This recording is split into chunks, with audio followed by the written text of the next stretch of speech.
Budget আমরা দিয়েছি আমাদের বাংলাদেশ ইতিহাসে সবচেয়ে বৃহৎ বাজেট।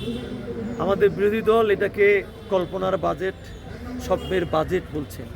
আমার প্রশ্ন, আমাদের স্বপ্ন না থাকে আমি বাস্তবায়ন করবো কি? কাজে বিএনপি যে এই যে স্বপ্নের বাজেট দিয়েছেন যারা বলছেন, আজকে শুধু বলতে চাই, দেখেন প্রতিবার যখন বাজেট হয় আপনি একটিবার বলতে পারবেন না যে বাজেট হওয়ার পরেই দেখে হয় চালের দাম, নয় তেলের দাম, নয় চিনির দাম, লবণের দাম, কোনো আমাদের নিত্য প্রয়োজনীয় জিনিসপত্রের দাম বেড়ে গেছে। এইবার কি বেড়েছে?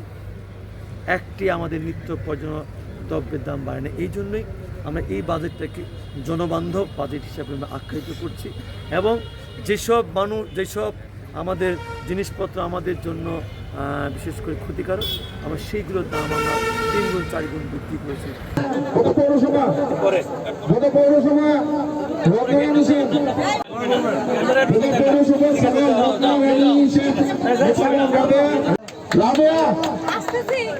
আসেন, সামনে আসেন, সবাই আসেন।